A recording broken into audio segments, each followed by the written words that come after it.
வணக்கம்.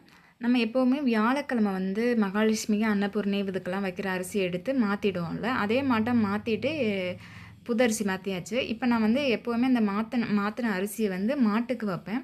அது கூட கொஞ்சம் வெல்லம் கலந்து வைப்பேன். இந்த 2 வாரமாக பார்க்குறேன், மாடு என்னன்னு தெரில, 2 வாரமாக என் கண்ணில் படவே இல்லை.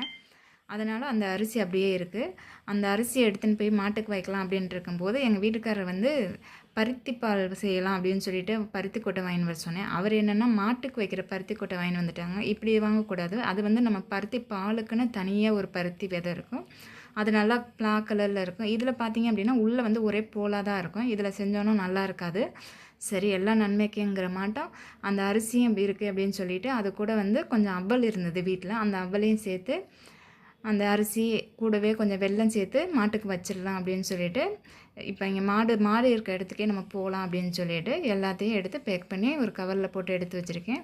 இப்போ மாட்டை தேடி போயிட்டு மாட்டுக்கே வச்சிடலாம் நேரம். நீங்கள் என்ன பண்ணுவீங்க வியாழக்கிழமை மாத்திரை அரிசி அப்படிங்கிறத இந்த கமெண்டில் சொல்லுங்கள். இப்போ இந்த அரிசி எடுத்துன்னு போயிட்டு அரிசி, அவல், பருத்தி கொட்டையெல்லாம் எடுத்துன்னு போய் மாட்டுக்கு வச்சிடலாம். அந்த வீடியோ வந்து அடுத்த வீடியோவில் வரும். நன்றி, வணக்கம்.